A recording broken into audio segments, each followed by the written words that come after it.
number one comics podcast issue number 77 because comics have issues, so why shouldn't we? Bob, if you knew the magnitude of issues that I have this week and right now, I don't know. Maybe there's not that many issues, but it feels like it. Every issue feels like a big issue, right? I mean, like I said, the older you get, the more issues you have, so it's just going to get worse from here on out. Bob, I have a whole storage unit full of issues, so... Yeah, unfortunately, those are the good kind of issues. And unfortunately, we have to deal with the bad kind of issue. That's true. You're not wrong. Like getting gas. Who wants to deal with that issue? Oh. I propose this. Why not? There's so many like home delivery apps and like Amazon and Grubhub and stuff like that. Why can't a gas station just come to my house? To stop you there, that's called AAA. That's expensive though, Bob. I mean, I'm just saying, getting gas itself is expensive. Well, what about speed, right? Like, didn't they like fill up the bus in speed when it was running out of gas or something? You mean just a tanker truck?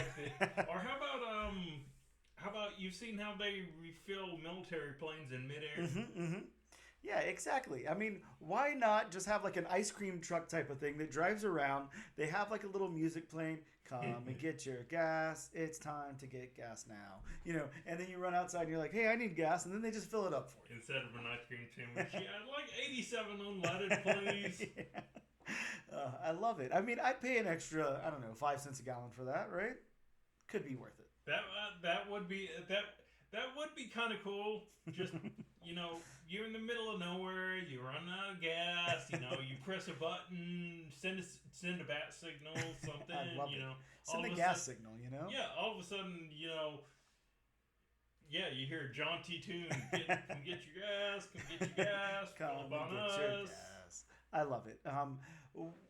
As you know, I mean, we're not here to talk about gas, but we are talking about gas, so... we had to get our comics. It's true. We had to spend money on gas. It's true. We're here for another purpose, and if you'd like to illustrate that purpose, feel free, or I can, whatever you like. Sure, I can do it. We are a weekly podcast where each and every week we take a new number one issue that is dropped that week. Hopefully, fingers crossed. When they come out. And we give it a deep dive review, story beats, story, art, whatever else we feel like. So, what are we doing today? Bob, today we're taking a very deep dive into a Dynamite Comics new number one. It's Thundercats Cheetara. So, we're getting a Thundercats Cheetara, spin-off book, prequel book. I don't know what you call it. But it's definitely, a solo series revolved around Cheetara. And, of course, it's written by friend of the podcast, Soo Lee. So that's freaking amazing for one thing. Yes. And art by Domenico Carbone is how I'm going to say that name.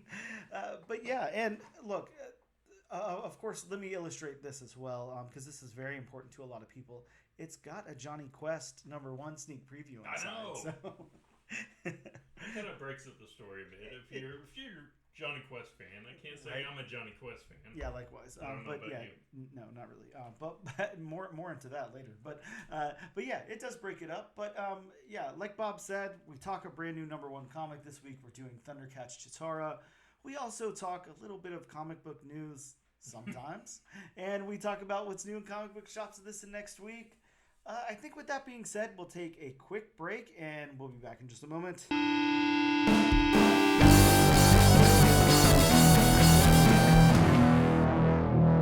Welcome back to the all new, all different number one comics podcast, issue 77. Bob's got issues and a full tank of gas, so, Luckily. Good on you, Bob. I got to get gas. Anyways, let's not get back into the gas conversation. I'll lose my mind. I can't go there.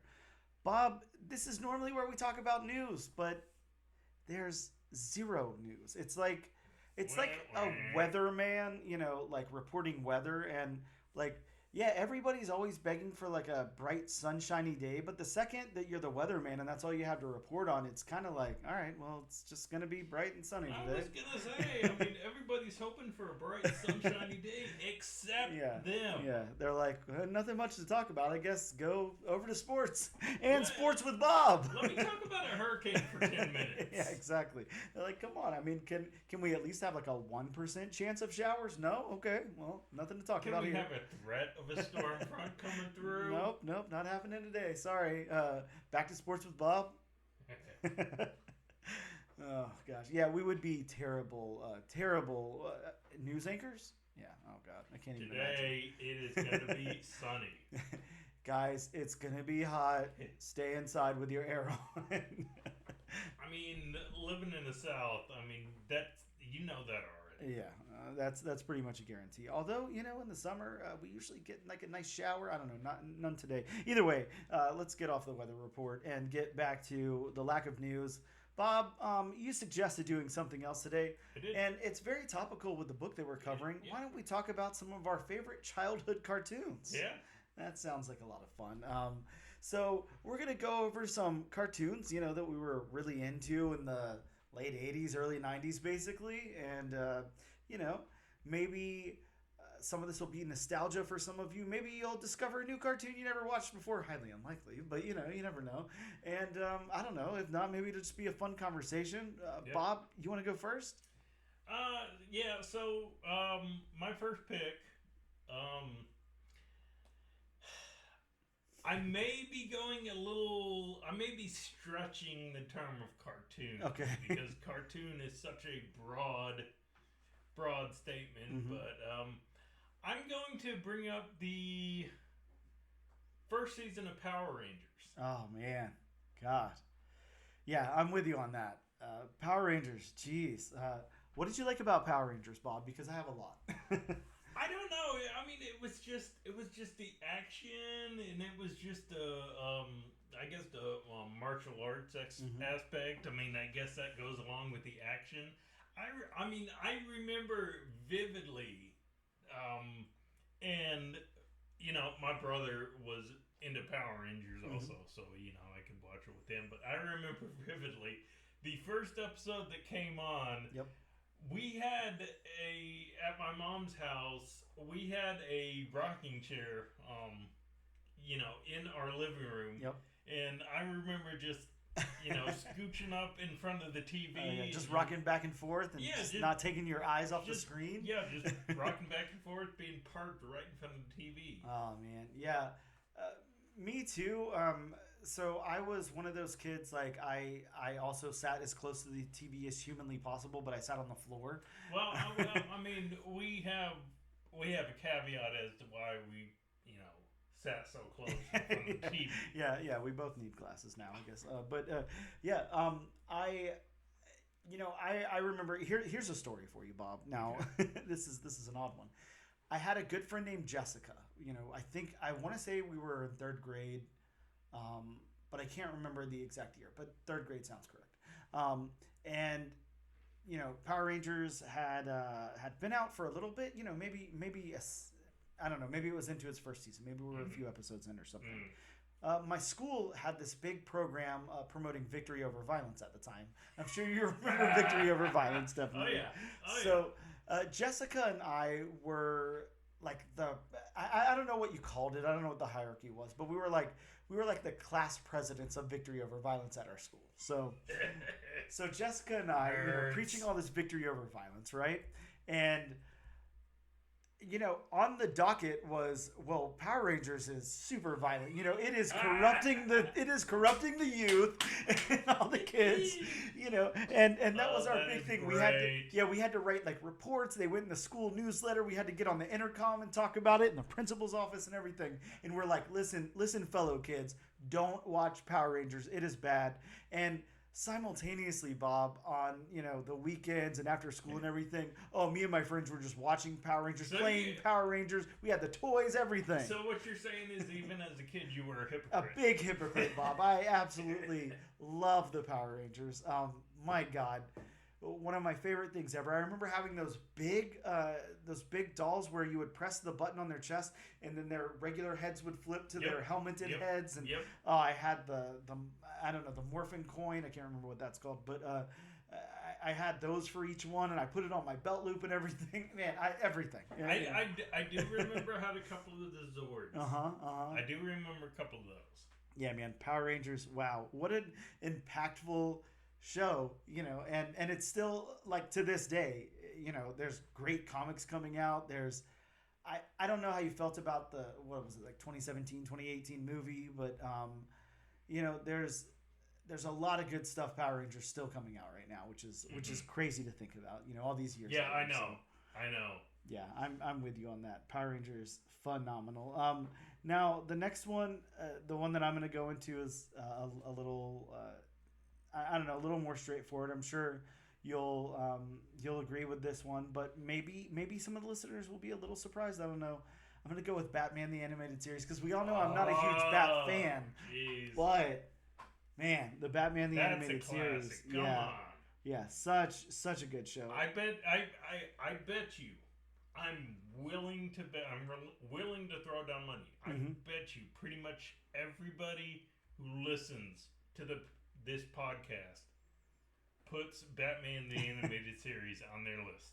Yeah, how can you not? I mean, it was such a staple, and it was the thing about Batman the Animated Series is, it was just done so well. Like, it just put the characters and Gotham like in this great light, or lack of, but this great tone, and just it really fit the character super well. And I mean, it had such a phenomenal voice cast. Oh yes, it definitely.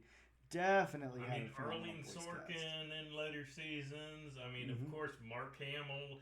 I mean, who will ever forget Kevin Conroy? Rest in peace. How can you forget Kevin Conroy? Oh, I know. And to think about this, Bob, this only aired for like 3 years. I mean, it had 85 episodes in those 3 years. As back then, like now you get a show and it's got like, I don't know, 10 episodes or whatever. Like a lot of times back then with those animated shows, they were just pumping them out.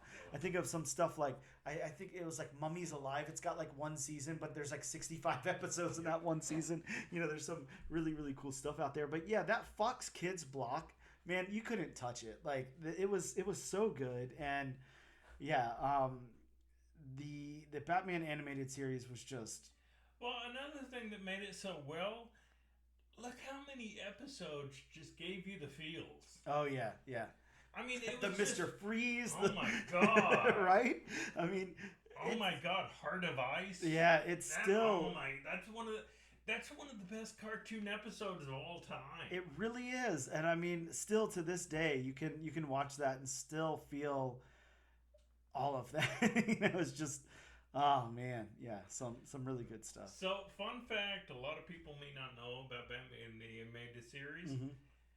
When they, of course, it was cel shaded. Yes, but they would actually draw it on black cel shade paper. Really? Yes. Huh. Very interesting. That's why. Because they wouldn't give it the dark tone. So yeah, they definitely actually succeeded. Used black paper. Ah, very cool. Yeah. Ah, very cool. Interesting stuff you wouldn't know unless somebody told you, I guess. Bob, why don't you go into the next one? So my next pick, it kind of goes along with Batman the Animated Series. It's going to be X-Men the Animated Series. Oh God, yeah. Like talk about like an expansive world and like really fleshing out like a whole team of characters. Like I would say, and of course I think it's in the zeitgeist a lot more right now, of course, because of the X-Men 97. Yes. But I mean, think of any other show or franchise or anything that's able to flesh out that many characters at once. Like it just doesn't happen. Like you get stuff shuffled up in the mix, like. Nothing touches X-Men the Animated Series. And I mean, a lot of the times, I mean, these weren't just one-off cameo characters. No. I mean, they pretty much gave a backstory for everybody. I mean, it was like watching an animated comic. Yes. Oh God, so insanely good. And there's just. Again, like you get to spend so much time with those characters and understand who they are. And like you said, to tie it back to comics, like it's, the X-Men at that time period in comics, X-Men are always a soap opera. I mean, that's not a surprise to anybody. If you like X-Men, I'm sorry to say it, you like soap operas. I mean, they might just be superhero soap operas, but it is definitely a soap opera. So at that time period in the comics, it was so dense and there was so much history with each of these characters and so much backstory being interjected from this series to X-Men to Uncanny X-Men to just all the little spin-offs that were going on, X-Force, all that stuff, and the way that they brought that to like a young audience who was sitting at home in front of a TV and watching it was insane. The way that we were able to comprehend and understand what was going on and everything, and talk to us at a level where it was like, hey, this is going to be, pretty convoluted at times, but like you're going to understand it, and it's directed at you, and they're not talking down to you for being a kid, and they're welcoming that audience. Like, I don't think anybody can touch that. Yeah, I mean, and to, go into another, show, maybe not cartoon related, but shows like Sesame Street have always done the same thing. Yes. Because look at what X-Men has dealt with. I mean, everybody knows, X-Men.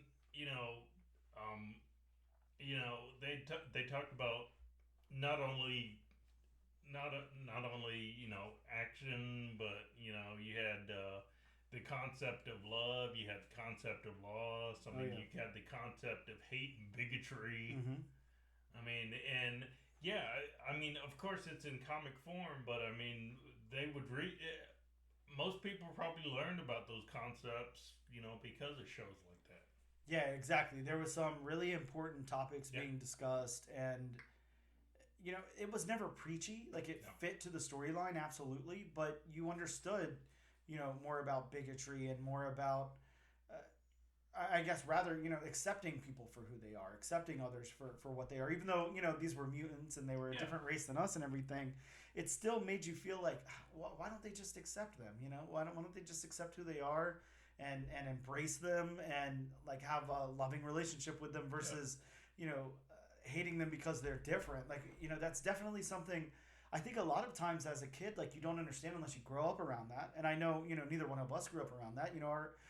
Our parents, very loving people, and our friends and siblings and stuff like that. And, to not see that side of it, and then, to learn about it from that kind of thing exists out in the world and how to accept people and everything is, it's definitely like lifting some heavy weight there, in a really, really good way. Yeah. Some really positive stuff came out of that. And man, the animation, I don't even like, I don't want to make this a two-parter, but holy crap, the animation on X-Men. Wow. Just like Batman, very stylized, very different, but the X-Men was just, like you said, it was like a comic book unfolding before your eyes, just done so well. Man, nothing touches that animation, I don't think. I'm going to go to a weird one, Bob. It's still superhero related, but... like a Mice from Mars? Oh, I do love that too.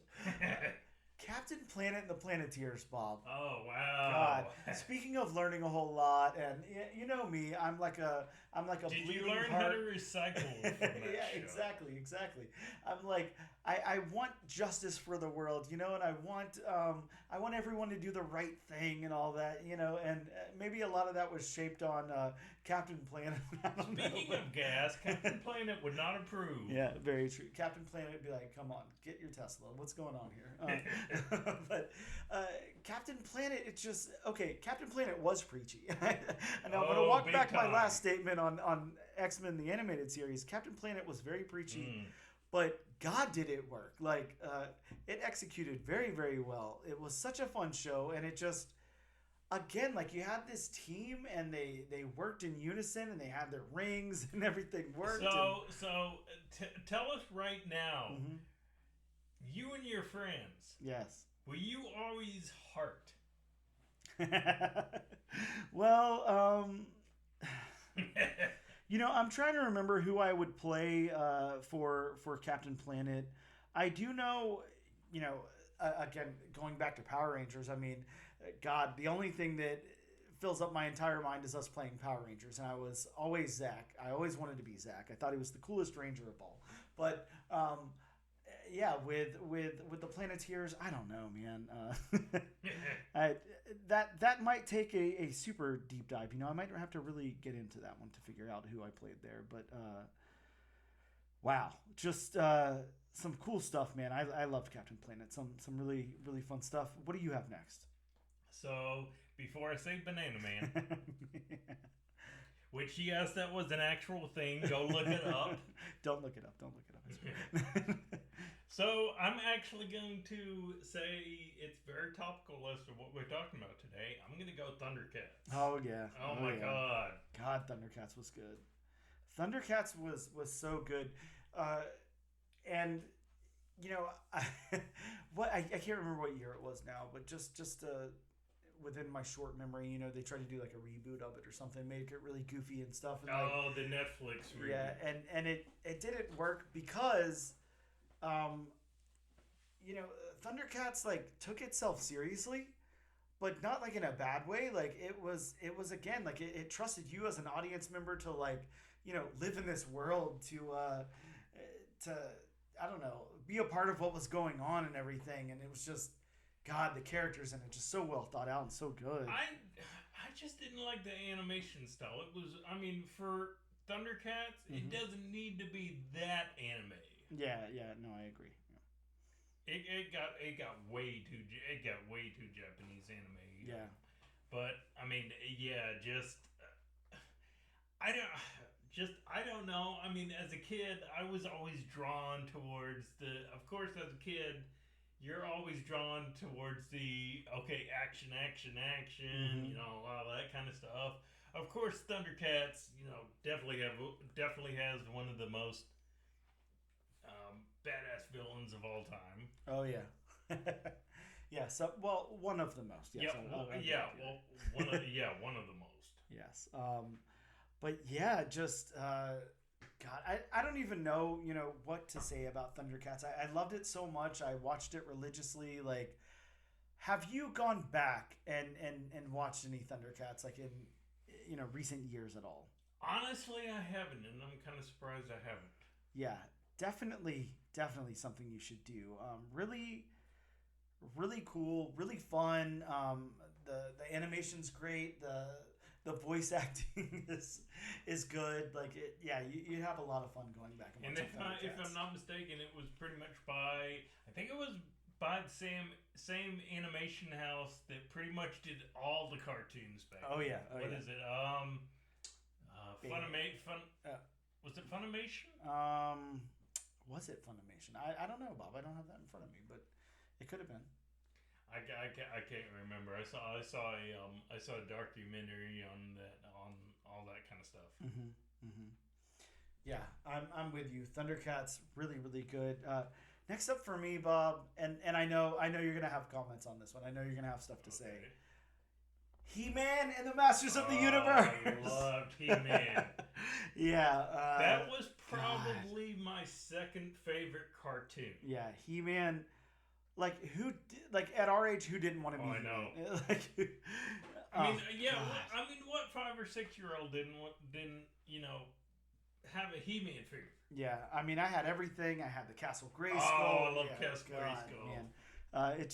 It doesn't get any better than He-Man, and one of the biggest problems with He-Man, or not problems, but one of the biggest things is the characters. It's almost like you take like the Dick Tracy villains, like there's just so many cool characters that just are based off of like some stupid thing, I guess a lot like, G.I. Joe figures are and stuff. You had Beastman, Man-at-Arms, Teela, the Sorceress, Orko. Who can forget Orko? Yep, Manny Faces. Yeah. Moss Man. That's one of my favorites, Bob. I don't know. Moss Man. Yeah. Forgot about Moss Man. Yeah, there was just some cool characters in there. Some the Rock people, all of them. I loved it. I think the only way it could get any better for me would be if it was like a never-ending story animated series. He-Man, very very very good stuff. And of course, another one of the best villains of all time. Skeletor. One of the best meme-worthy villains of all time. Oh yeah, man, that voice, yeah, that was a good one. What do you got next, Bob? So I don't know if this is gonna be my final one, but Yeah. I'm going to name my OG of cartoons Transformers. Oh yeah. Oh my god. Yeah, that is your. I OG don't cartoons. know. I don't know. We have multiple, and I'm gonna even lump GoBots into that because they're pretty much the same thing. Mm-hmm.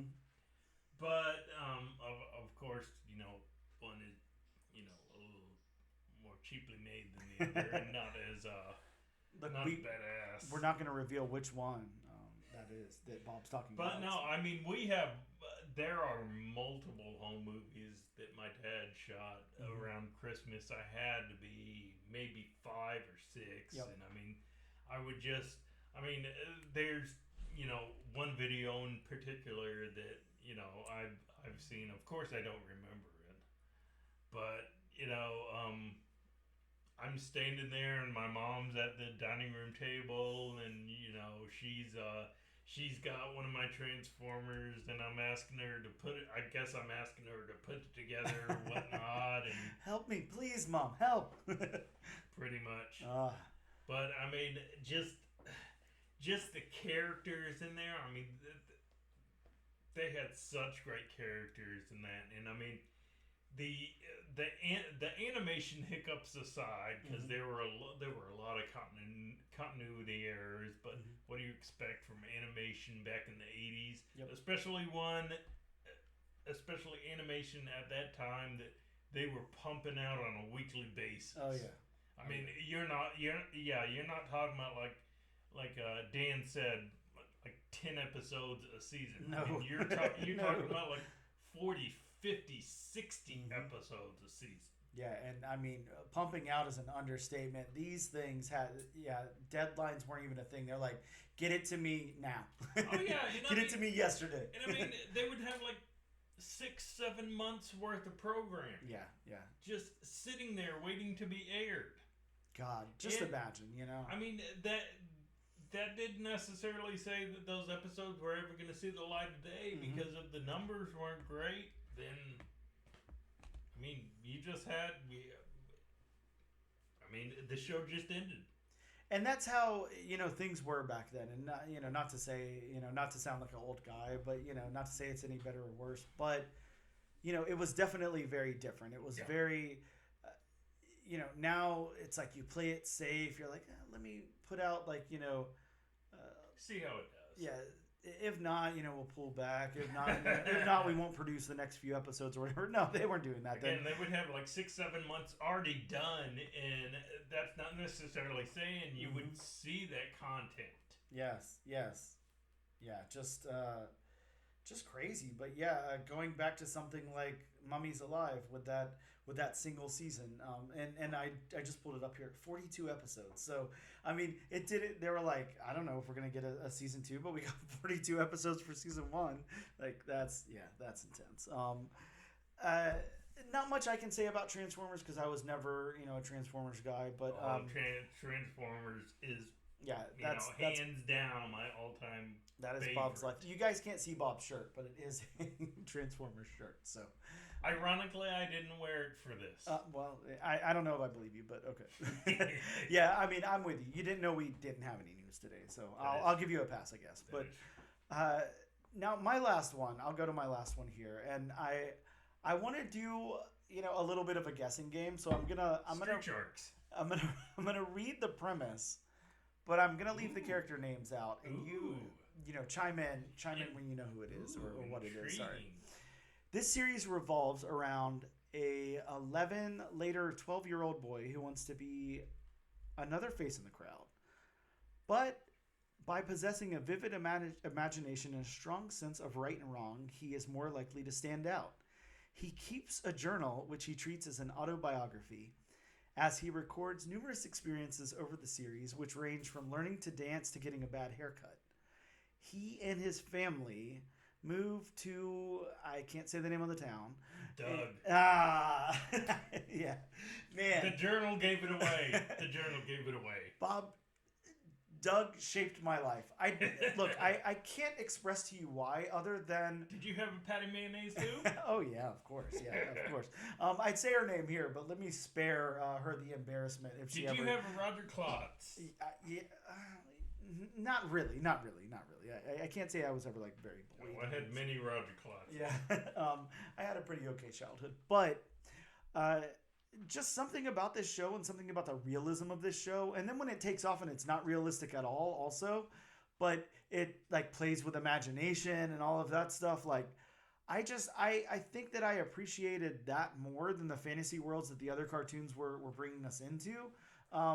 Now, this is highly stylized and highly crazy, but again, we're getting the perception of like an 11, 12-year-old boy or whatever going through, school and friendships and love and all of those things at the same time. So I guess that could kind of paint his view and everything. But I mean, God, yeah, like you said, the Patty Mayonnaise of it all, the next door neighbors, oh God, man. I mean, it's just, wow, there's so much there, and there's so much to unpack, and just Doug's psyche throughout all of it, and his relationship with his parents and sister. And so, who was Quail Man in your circle?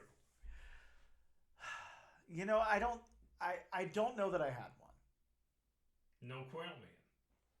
I don't think. Did you have a dog? I did have a dog. Oh. Absolutely. Quail Man, I'm sorry. You don't mean like my alter ego. You mean like my superhero I looked up to or something? No, alter ego. Oh, yeah. Sorry. Okay. So you do mean it literally. No, I didn't really have a Quail Man. I was never that imaginative to really be like that. Again, like me and my friends played Power Rangers and everything, but I think it was more,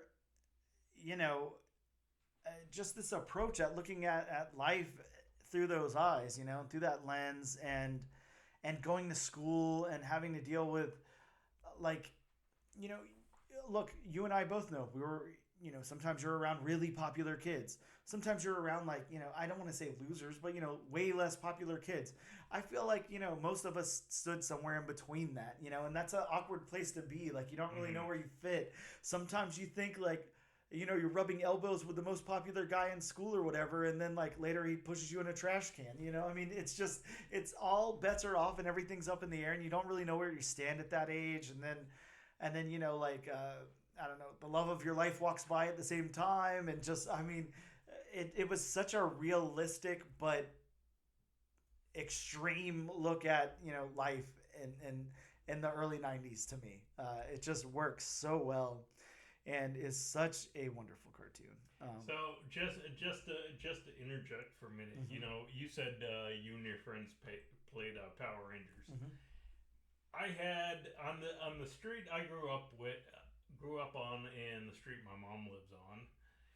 We had a neighbor, an older couple, and their granddaughter would visit, and at the time. Her and I were, best friends. Her name's Crystal, by the way, just since you name dropped Jessica. But she would always come over to my parents' house, and we would always play X-Men. Oh, that's super cool. Who were you on the X-Men, Bob? Tell me it was Wolverine. Most of the time it would be Wolverine. My Cajun accent wasn't that great. No, really? So, Man. Gambit was kind of out. So, yeah, most of the time it would be, the old knucklehead. Bob Vereen? I like it. Bob Vereen. Yeah, well. That's a nickname. Yeah, it sure is. I think you should adapt it. I like it. It's cool. Heard you got a movie coming up. Well, I mean, and again, rest in peace, but Bob Hoskins would have actually been Bob Vereen if they had made the X-Men movie back in the 90s. You're not wrong. Well, look, I think that that was fun, and again, in light of not having news, and talking about the weather and gas, at least we had something else. But I think that's a nice sneak into, or sneak peek, or whatever, peek behind the curtain, however you want to word it. For any of our younger listeners, anybody who's listening who's grew up in the 2000s or whatever, you missed a lot of that stuff. And you got to see a lot of cool stuff. So don't get me wrong. I'm not saying that you guys didn't have really cool cartoons and TV shows, but yeah, but you didn't have badass openings. Yeah, that's true. The theme songs and the openings back then. Yeah. You don't get those nowadays. Da, da, da, da, da. I mean, granted, in the opening, they would tell you everything that happened in or the entire premise of that cartoon. Yes.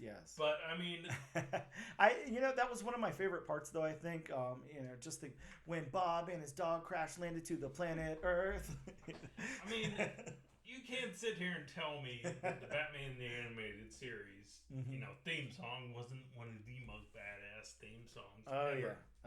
Yeah, definitely. And we all know the X-Men Animated Series was one of the great, although it's instrumental, one of the greatest theme songs. I mean, and then I'm sorry, even though it's one of my favorite cartoons, well, my favorite cartoon, and I'm kind of biased, Transformers had some bangers, as the kids would say nowadays.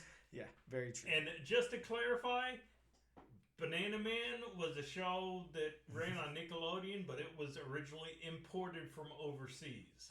So it is a British cartoon about a boy who eats bananas and becomes a jacked up superhero. So you guys know your homework now.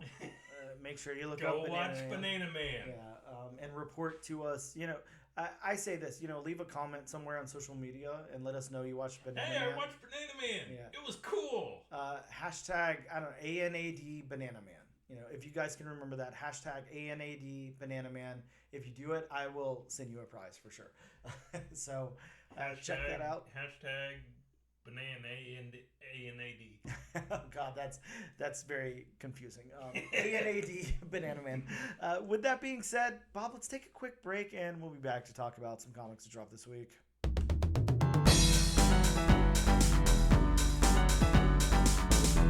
Hello and welcome back to the all new, all different number 1 comics podcast issue number 77. I'm still learning, Bob. You'll have to excuse me. Don't worry, I won't throw my phone at you this week. If you do it next week, maybe. No passes next week. No Understood. Pass. Understood. No pass. Bob, let's talk about some new books that dropped in comic book shops this week. First off, from DC Comics, that is, of course, Detective Comics. We got Absolute Power. You know what, Bob? Let's take a step back here. Let me not look at the 10th, and let me look at the 3rd instead. We got Absolute Power, number 1, the flagship title of the Absolute Power event. This one with the first team appearance of the Amazos robots, interconnected through Failsafe, Task Force 7, The Last Sun, Depth Charge, Jade Stone, Velocity, Paradise Lost, Global Guardian. Those are all words that probably mean something. I have no idea what. Those are names? I guess so. Paradise Lost. That's an interesting name, Bob. I mean, Depth from what I hear, Paradise Lost is a best-selling book. Well, yeah. I don't know about a person, but apparently so. We also, from Marvel Comics, got Amazing Spider-Man Annual 1, The Infinity Watch Part 2. That is so weird that they're doing the new Infinity Watch, it seems, through annuals. Yeah, very, very strange. And speaking of strange, Annihilation 2099. Number 1, the introduction of the Last Nova. Now, when I went to pick up my books, Bob, I don't know if anything similar happened to you, but our comic book store proprietor was like, hey, did you find out who the Last Nova was? And I said, no, I'm just picking up my books now, sir.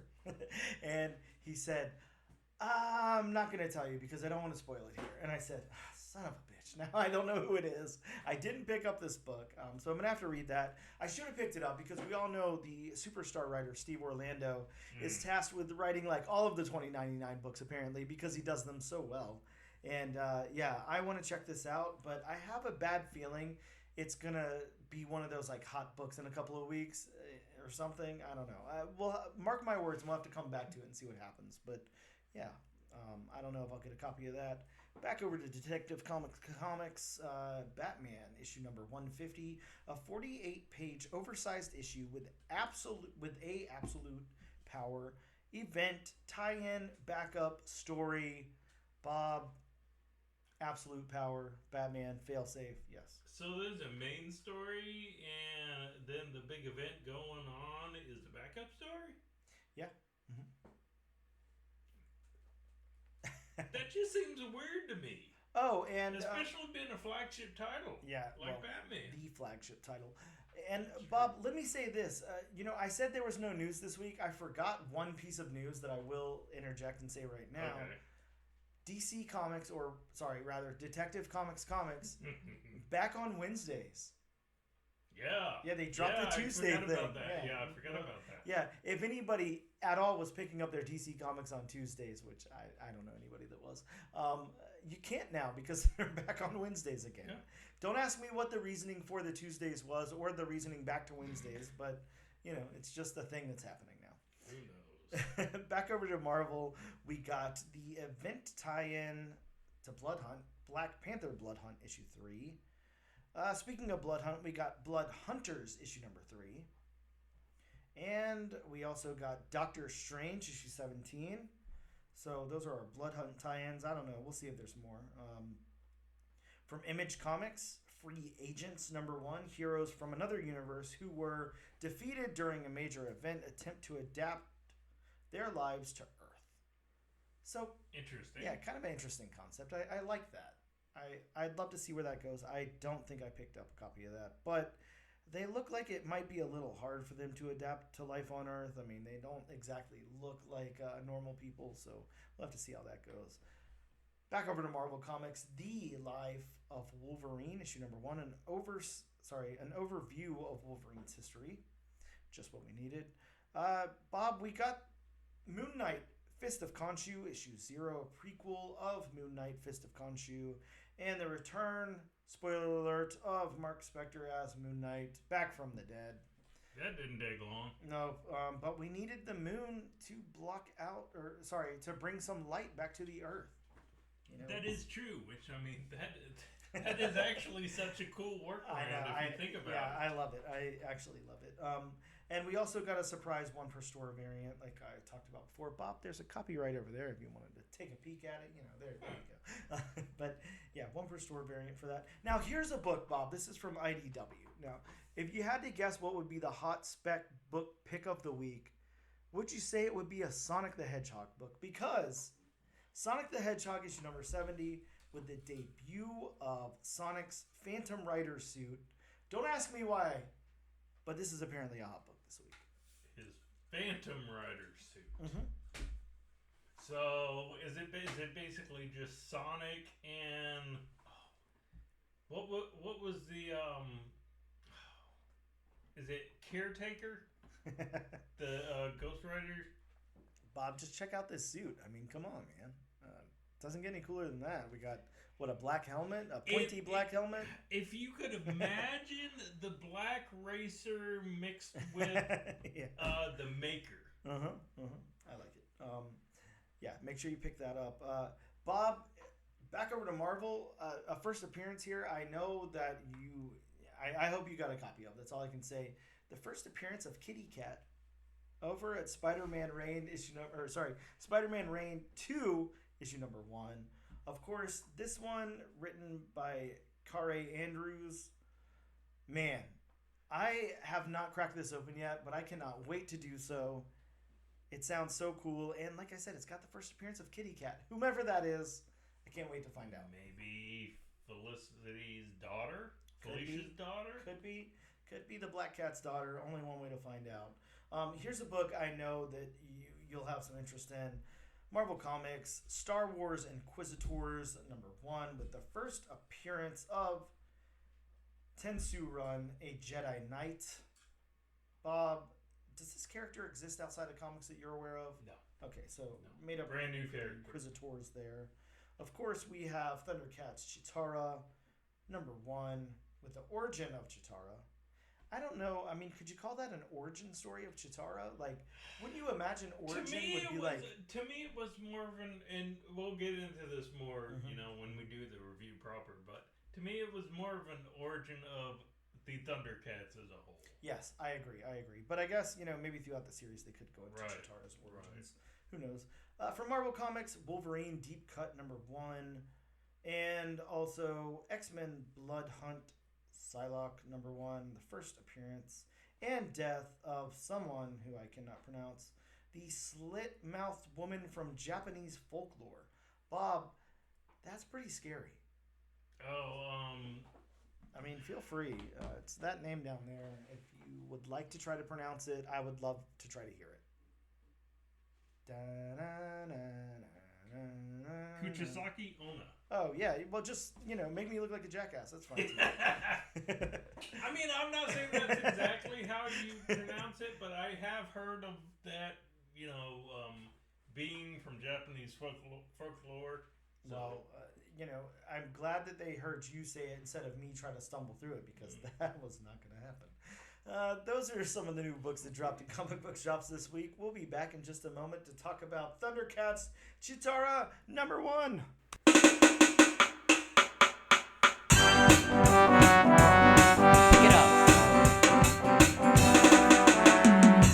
Welcome back to the all-new, all-different #1 Comics podcast, issue 77. Bob, it's time for us to dig deep back into Dynamite. I think the last time we did a Dynamite book had to have been Thundercats 1. Space Ghost. Yeah. We did Space Ghost. Man, Space Ghost was good. God, did you read issue 2 of Space Ghost, Bob? Wow. Space Ghost, very, very good. Anyways, we're here to talk about not Space Ghost, but definitely check out Space Ghost if you haven't. Ooh, the Thundercats Space Ghost crossover. Yeah, that'd be a nice crossover, Bob. Should definitely get into that. Yeah, why not do, we got the Energon universe going on. Why not do, like, some other kind of universe here? The Third Earth universe. There we go. Yeah, and Space Ghost can come up on that. Why not? I love it. That's a good idea. Bob, pencil that in for later. I say we write it, Dynamite, contact us. You know how to add us. Yeah. So, Thundercats Cheetara, issue #1 from Dynamite Comics. Cheetara of the Thundercats is a renowned fierce warrior, famous for her lightning-fast speed, but before her arrival on Third Earth, before the destruction of Thundera, she was a young woman wrapped in a stifling life of Thunderian nobility. A young woman with secrets, Bob. Now, for the first time, those secrets will be revealed as superstar creator Soo Lee presents Cheetara in her own solo series. Lee and acclaimed artist Domenico Carbone bring a lost world to life in Thundercats Cheetara as the future warrior seeks to find her place in an unsure universe and to understand why she's seeing alarming visions of the ancient past and the near future. Wow, Bob. That's the synopsis from Dynamite. Of course, Soo Lee. Bob, let's talk about Soo Lee for a second. We had Soo Lee on the show. We did? We talked to Soo Lee because she's really, really good and really awesome. She's really cool to talk to. Soo Lee has worked on Disney Villains Maleficent, which, holy crap, is such a good book. Really, really good book. And correct me if I'm wrong, Soo Lee was doing the writing and art on Maleficent, right? Yeah. Yeah, okay, I thought so. Soo has also worked on she's done a lot of cover work. She did 007 for Dynamite. She's you guys know Soo. Just go back and listen to our episode of Soo Lee. Why am I even wasting my time here?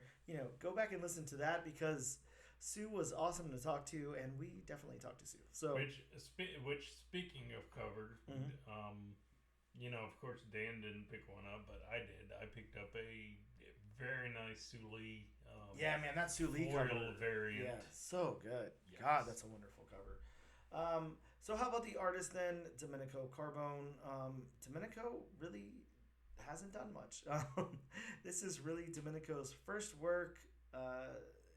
So shout out to Domenico. If this is your first work in comics, you have a bright future ahead of you, Domenico. So I'm definitely looking forward to that. I'm going to get over to my synopsis really quick. I'll stop babbling and start babbling again. Thundercats Cheetara opens with the world of Thundera. We see its massive cities and people, and hear how it's very prosperous, and how, now Bob help me with this, I can never say things right, Thundarium, of course I wouldn't say it right, made it run effectively. You were close. Yeah, close enough. We learn about the Sword of Omens, and as Cheetara and Jaga are admired by everyone, Cheetara runs into Tigra. Yeah, I know. And they have some chemistry going on, of course. And we meet a younger Lion-O and Snarf. Some Lion-O backstory is dropped. Cheetara and Jaga discuss feeling that Lion-O will become a strong leader. Cheetara and Panthro do some training, and Panthro tells her that she seems distracted. Later, Cheetara has dreams about Lion-O's future, and then in the very last panel, she wakes up and says it happened again. So sorry, a little bit of a disjointed synopsis on my end, but this is like, you gotta read this to know what's going on. You can't really retell much about this. It's kind of hard to capture what's going on there in just like a retelling.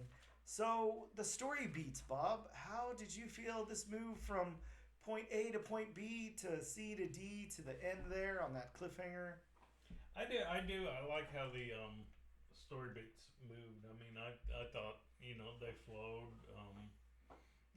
Starting out with, of course, it may have gone on, a couple pages too long for, some of our listeners, but, you get that, from Cheetara's perspective, while ultimately, she's walking with Jaga through the temple, she's narrating all about Thundera and all that kind of stuff, and, so, yeah, I thought the beats flowed smoothly without a hitch.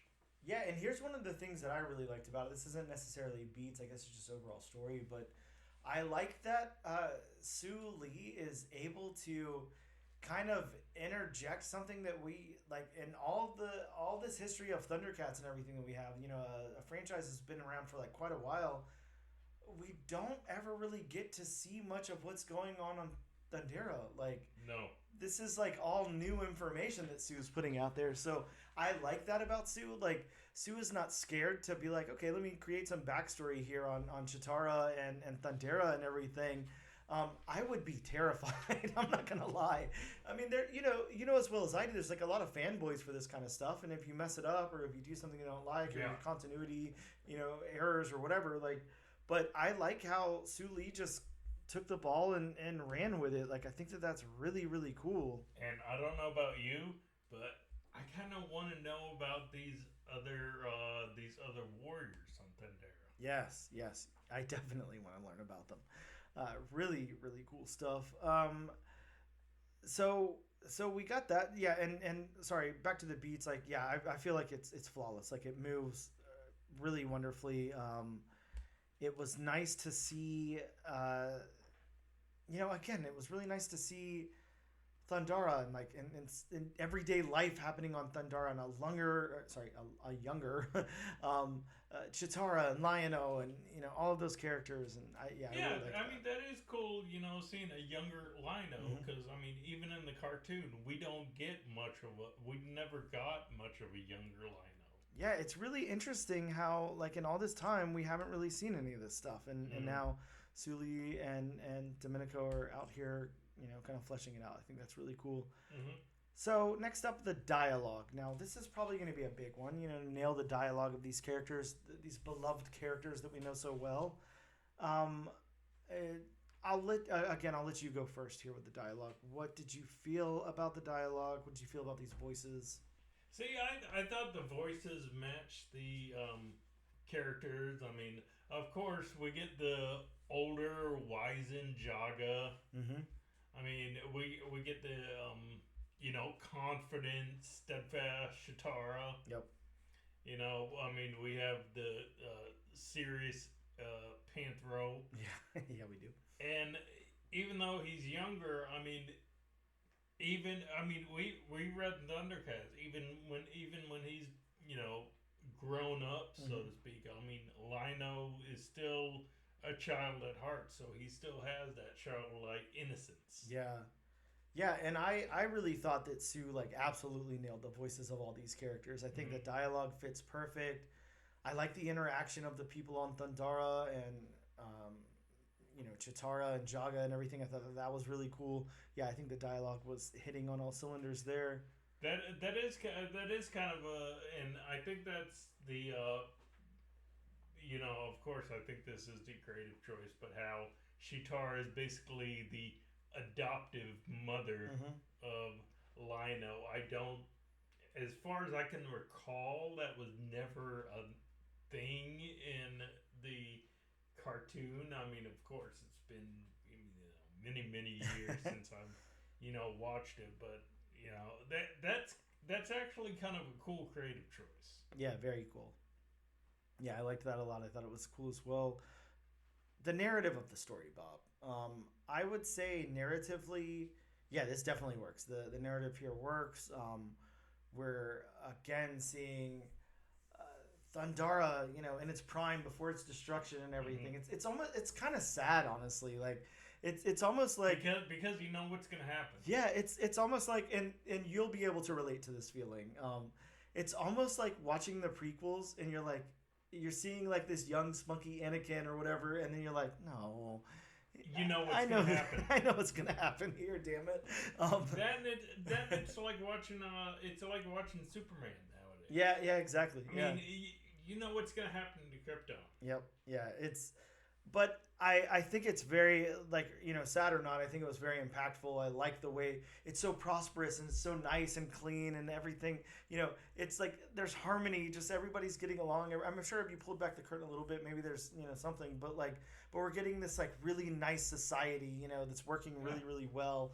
And just knowing that that's coming to an end very soon. And I mean, I do enjoy the narrative of a warrior going through everyday life. Yeah, I do too. Yeah. The monotony and the minutia of everyday life, because as a warrior, when you have downtime, it's kind of hard. Yep. Wow.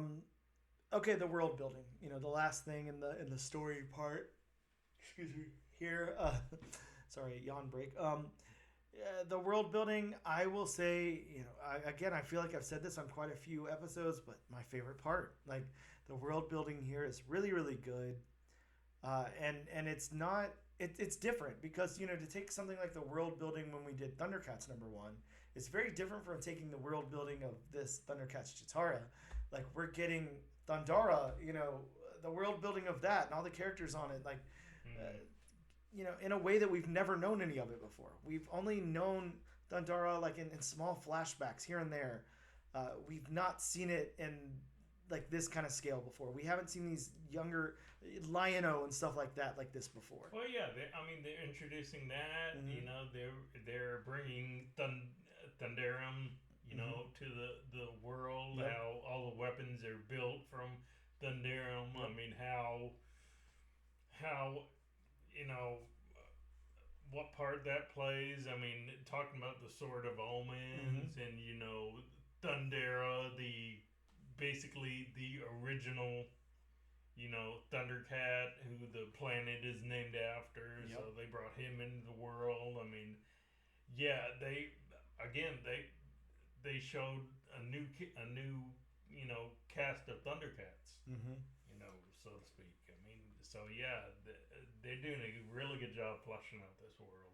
Yeah, Soo Lee really, really knows how to world build. I mean, we just something as like low stakes as like Maleficent, showed us that. Like, which I don't mean low stakes as in like it wasn't good or didn't have potential to be amazing, because it's really good and it obviously had a lot of potential to be amazing because it was amazing. But what I mean is like something so grounded, something so so close to that type of a story and everything. this is like world building. This is an expansive, whole thing. We're moving onto a different planet and everything. We're taking a whole race of people somewhere else and everything in this book. So this is really cool. The world building is really, really good. Soo Lee does such an awesome job here. So over to the art, Domenico, Carbone, a new artist for us, a new artist, in general in comics, as far as we can tell. How did you feel about the character art? This is going to be, pretty high stakes here because, again, you're a huge Thundercats fan. I would imagine Cheetara and Panthro, Lion, all of these characters, are very important to you, and they have to look right. Mm-hmm. Or at least be stylized in a certain way or whatever. Like, how did you feel about the characters here? First of all, I will say I did enjoy the Cheetara's Jim and the Holograms hair. Yeah, right? Do you remember Jim's hair? Of course I remember Jim Jim's and the hair. Holograms? Yeah. Tell me you don't get Jim and the Holograms vibes. Oh, yeah, definitely. Definitely. That huge mane. Yeah, that which, huge, I mean... white mane, yeah. Of course, she's a cat character, yep. So... Mm-hmm. I mean, the mane definitely works. Yeah, it sure as hell does. Yeah, the character art is stunning here. It's really, really good. It's done really, really well. There's a lot of expression, and we have a lot of elements of what we come to know of these characters later and everything. I think it's a great portrayal. I really like the character art. And I do like how he emphasizes more than we've seen, more than I've seen the patches or the color patches around the eyes. I mean that's cool because I mean you can tell by looking at those. Okay, Thundercats are cat characters. Yeah, really, really cool character work. All right, Bob, you know what's coming, and you guys as the listeners know. It's very important that a comic book passes Bob's background test. It's something that can't go by the wayside. I would say this. It's so important that sometimes if you start at a 10, and then you've got to start chipping away. Mm-hmm. I would say a bad background that could drop Bob all the way down to like a 6 or something. It's very, very impactful. Well, not only that, but I mean, of course, as we know, a background can kind of make or break a comic. Yeah, and I love my backgrounds. I'm a huge fan too, but I think there is no critic harder than Bob on the backgrounds. That's why this book has to pass Bob's background test. So Bob, please, I'm scared. I have to say my fists are clenched. I'm ready to hear if it passes your background test or not. Okay, and again, I never want to say, of course the art is bad because of course, I mean, that's why I'm sitting on this side because I can't do what, they're doing on this side. Yep. But to be honest, especially, with that first splash page, and I've said this before, I cannot remember whose work I said it about. It was on the Scarlet book. Okay. I'm blanking on the artist's name. Yeah, me too. I don't remember who it was, but I would kind of like to seen. I would have kind of liked to seen it cleaned up a little bit. Again, especially that first sweeping splash page we get that shows Thundercat Castle and shows the city. Yes. And shows the birds. I just would have liked to see a little more detail, just a little more cleaned up. And again, I'm not going to fault you for that. That's why you're the background guy. I will say, I didn't have any problems with any of the backgrounds here. We're over to Johnny Quest now when you get out of that. But, I liked the backgrounds. Now, there were quite a few panels, where we just had solid colors or whatever. Not to say that I'm not, I don't think that those don't ever work. I think they work sometimes. I would have liked to see a little bit less of that here because there's quite a bit. But I do think the details that are packed into the backgrounds that are there, while I agree with you, some of them, could be a little bit unrealized or a little less finished. I didn't have a problem with any of them. I think that they worked, and I really like the focus of, the characters at the front. I like the thick line work and everything on that. But I am with you. I think if there was anything I were to complain about on this comic, it would probably be something like the backgrounds. Yeah, see, and again, and you brought it up, just the fact that we've never really seen Thundera. Mm-hmm. I mean, show it at its peak. Yeah. Just pump the detail in Mm-hmm. it. Mm-hmm. I mean, show each individual step. Show the sheen on the statues. Mm-hmm. Yeah, and I'm with you. I guess, when I think about it like that, again, and that's coming from, I have no problem with this art. I think it's done really well, and I like the backgrounds. But, yeah, I mean, how long have we been waiting to learn more about Thundera? A long time, a long time. And yeah, do that with pride, really flesh that out, really fill it out. Don't be hesitant because Soo Lee wasn't hesitant. Go all out. Yeah. And that would be my critique. Look at Soo's work here. Soo is definitely not hesitant to tell any aspect of the story whatsoever. She's got it all on Front Street. She's like, hey, we're fleshing out Thundera. We're fleshing out, the origin of Cheetara, all of this stuff. Lion-O as a kid, whatever. So yeah, don't be scared to put that out, right out on the front, right there. Hey, we're fleshing this thing out. Like, we're gonna pack some detail into this, have some crisp art, in the backgrounds and everything, so you guys can really see what this place was like, how it was in its prime, how prosperous it was, and everything. So yeah, I'm with you.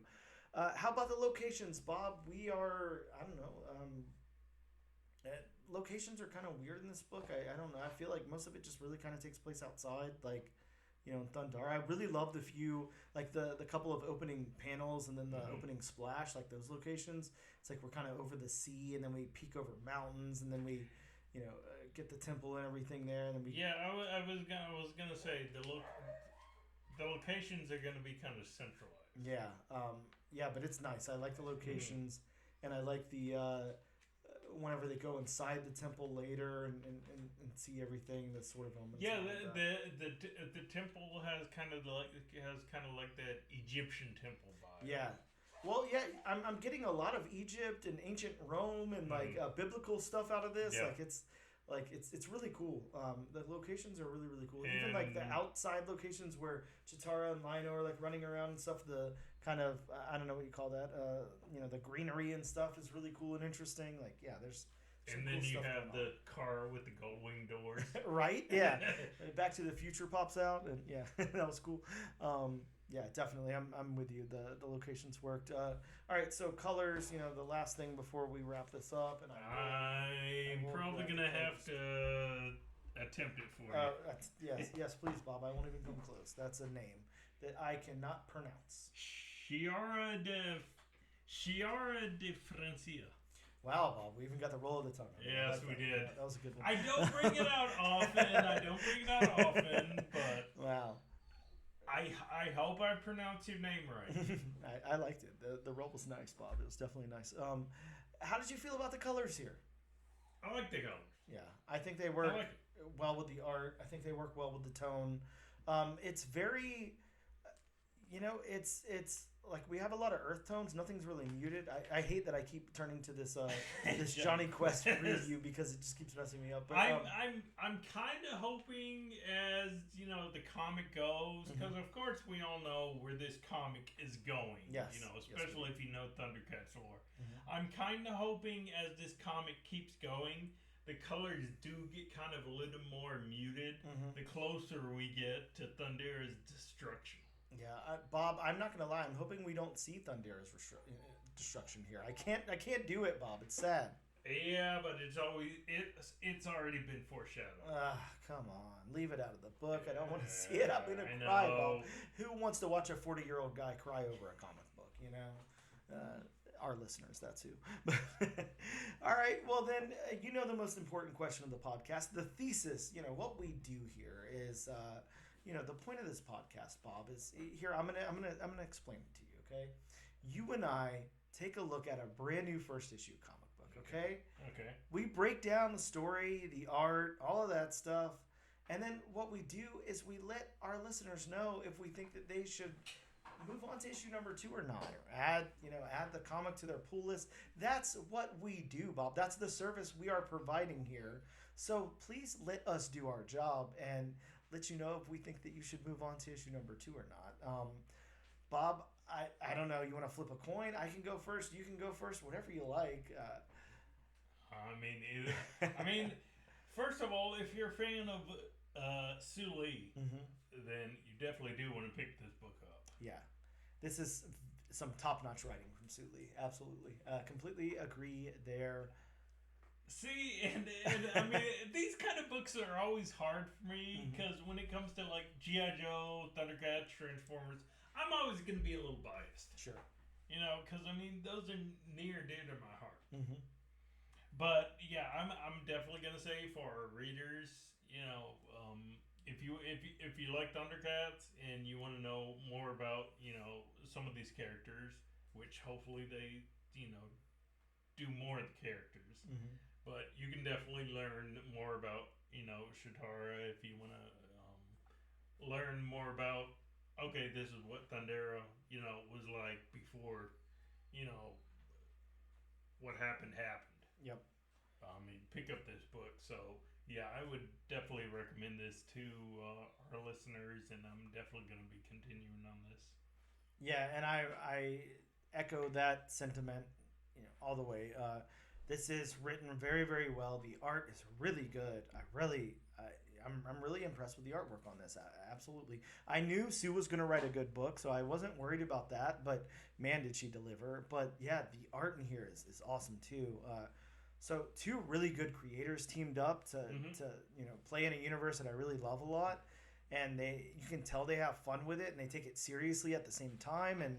And I think, you know, the main thing I could say about this is kind of what I said before. Like, Soo Lee, like, really stepped up to the plate. Like, she wasn't scared to say, you know, what she said. She wasn't scared to flesh out Thundera.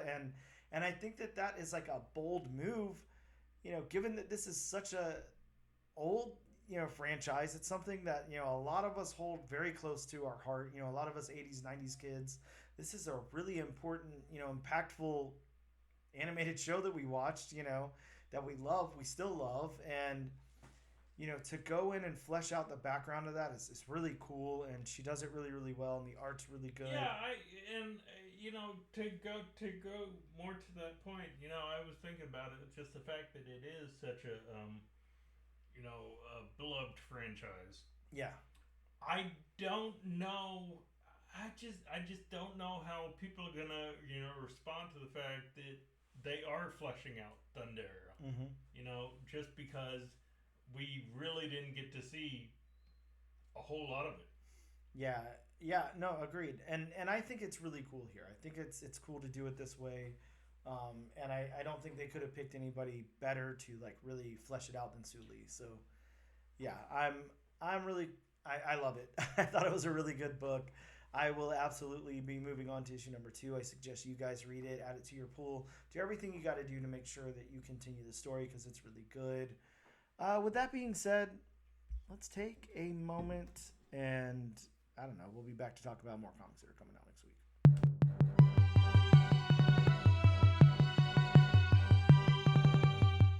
Issue 77 of the all new, all different number 1 comics podcast back in, I don't know. I was going to think of something. Back in the saddle? Yeah, sure. Back in the saddle. That's a bad song, Bob. You know. I mean, I'm not much of a music person, so I just said back in the saddle because, hey, I mean, it sounded cool. I don't know. I mean, you know, I think at this point, Aerosmith, you know, how can you? Okay, back into Fantastic Car. Ooh, I like that. Very topical. We have a Fantastic Four movie coming out set in the 60s, so I love it. That is true. Bob, let's talk about some new books that are going to be coming out in local comic book shops next week. Of course, you know, we have a very special announcement to do before we do that. It's disclaimer time. Welcome to disclaimer time. Gather around for disclaimer time. Let's do disclaimer time with Bob. Okay, acceptable. But like I say, this and every other week, these are just a few of the keys that are coming out next week. Mhm. So if you want a more in-depth list, there's multiple different avenues you can go down, multiple different, websites you can go to. Mhm. You can always call your local comic shop. Please and thank you go a long way. They certainly do. And they may, be glad to read you everything that comes out next week.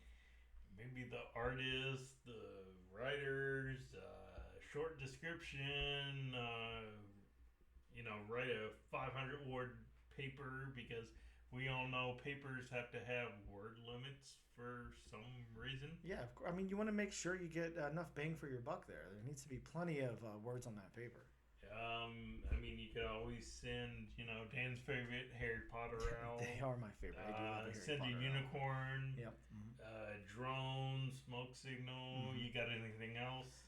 I will say this week, just to keep it topical. Of course, we're talking about Thundera. We're talking about the Thundercats and Cheetara and everything. I think. Is it the Thunder Tank? Well, I mean, you could send the Thunder Tank, but I think something that would really help you and your local shop and the writers of these comics and everything, bring back the damn refueling vessel from Speed. Hop on that thing and speed over to your local comic book shop and let them know you want to know all the titles that are coming out. And I will say this, if I was this is just me speaking. I don't know how you feel, Bob. If I owned a comic book shop and somebody came and filled up my car with gas while I was at work, I'd love them forever. I mean, why am I getting a Mad Max mental image in my head when you're talking about a fuel truck? I mean, hey, just saying.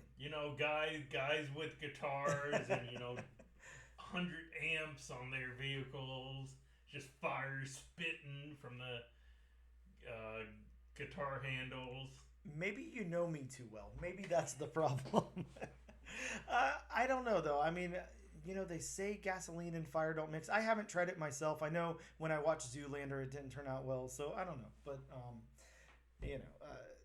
definitely, support your local comic book shop. Ask them the titles that are coming out.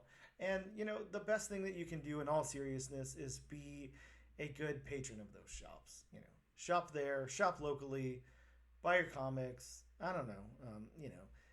Down with Midtown and Amazon. They're killing the world. So, buy your comics at a shop. Yeah, please. If you're like us and you live in Jacksonville, Florida, call Ben and Jonathan at Gotham City Limits. Yep. They'll be happy. They'll be more than happy to accept your fuel tanker and, get those cars filled up. So, yeah.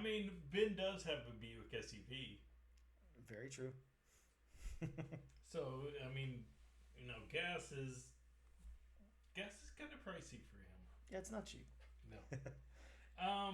So getting to the list finally, getting into the potatoes and getting into the meat and potatoes, or potatoes and potatoes. Right. I'll take broccoli and potatoes if you got them. It's a good combination. All right. I love my broccoli. I'll trust that's all I can say. So, starting out the list from Marvel Comics, we have Kid Venom #1.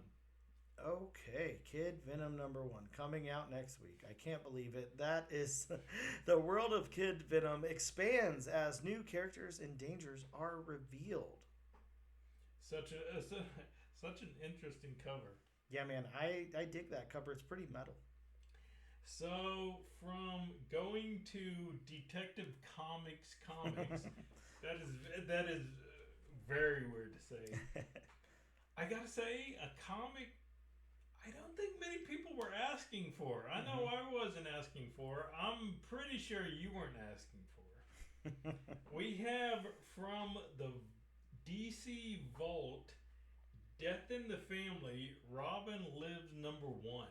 Bob, let me explain this one to you because it's a limited series that harkens back to 1988 when comic fans voted for Jason Todd to die. Except this issue tells the story of what happened if he were spared from death. This is a possible first appearance of Mother Grimm and her army of lost children, as referenced in the solicitation of issue 3. I gotta say, I do like the cover. How Oh yeah, it's a nice cover. Instead of I know our listeners can't see, but instead of Batman holding Robin, you have Batman holding Joker. I kind of hope we do get a panel of Batman walking out of a building with the Joker's body in his arms. Oh yeah, that would be nice. Though again, like I said, I gotta say, I don't think most people were asking for this comic. Yeah, I don't think so. But hey, we got it. It's here. Let's deal with it. So basically, this comic is, what if robocallers did not exist? Yeah, true. Because that is the legend that because of robocallers is the reason why Jason Todd dies. Yep. Yeah, you are correct. That would be an interesting comic, Bob. Like I love it. You open to panel 1 and it's a robocaller, and then panel 2 is just like a little snap or something, and then like the rest of the comic book is just blank on the inside. What if? Or like somebody unplugs it. Oh yeah, that'd be and then they have to go find meaning in their life. So next up from Marvel, we have X-Men #1. Bob, I don't want to foreshadow the rest of the podcast, but please know, as you guys all know, X-Men is, my favorite book of all time. We will be covering X-Men #1 next week. But with that being said, this has the debut of the Factory, the headquarters of the X-Men, and a possible first appearance of Agent Come on. Lundqvist. I don't know. Lundqvist. Wow. Okay. Well, very nice. Or if you Lundqvist. There you go. That sounds right. But yeah, this one.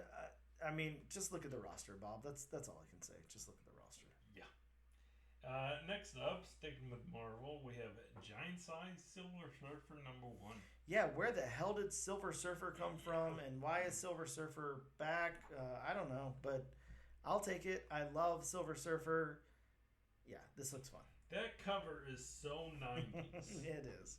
It's from the vault, Bob. It's got to be. I mean, you get the giant muscles. You get the long surfboard. Oh yeah, that is a long board. I mean, anytime you see Silver Surfer with a long board, you know it's from the 90s. Yeah. Next up, sticking with Marvel, we have a tie-in to Blood Hunt. We have Hulk Blood Hunt #1. Yeah, Hulk finally getting the Blood Hunt treatment.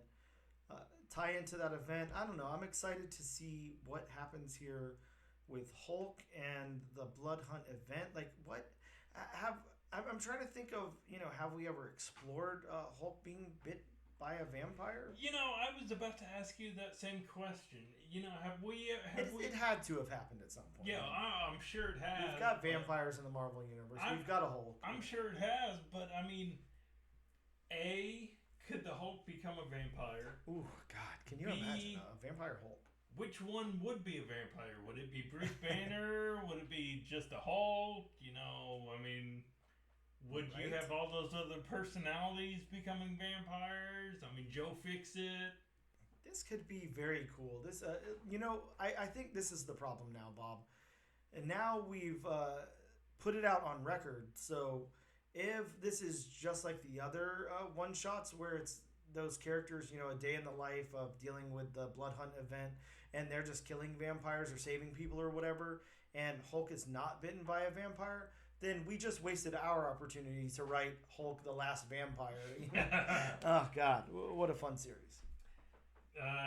Next up, from Detective Comics, kind of a contradiction right there, we have Absolute Power Task Force 7 #1. Yeah, I don't know what's going on here.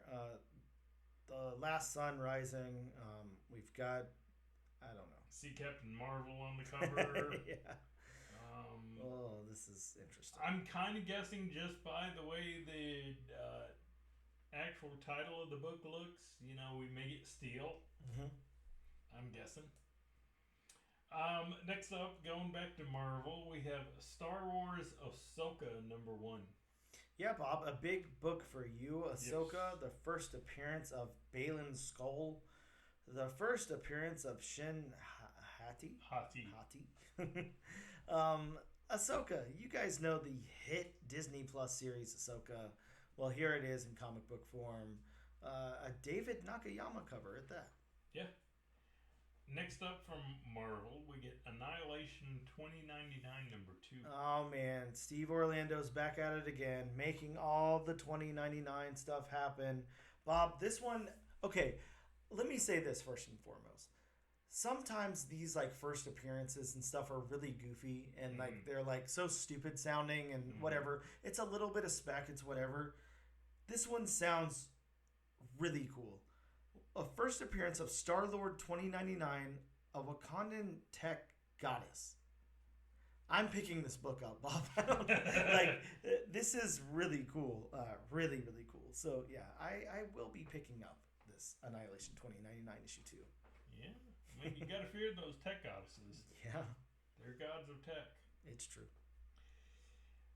Sticking with Marvel, if you haven't picked this book up, it only has a couple of issues left, and it's been so good. We have Spider-Boy number 9. Oh, so it's ending is what you're telling me. Yes, I believe it's going to number 10. Oh man, that sucks. The featuring at least one spider you've seen before, but never on these mighty Marvel pages. I like that. Possible first appearance of a multiverse Spider-Man not introduced yet in comics. Wow. Boy, that would be something because we've gotten a whole lot of Spider-Verses. We definitely have. Next up, sticking with Marvel, we have Avengers number 16. Of course, Avengers tying into the Blood Hunt event. That's a cover. Yeah.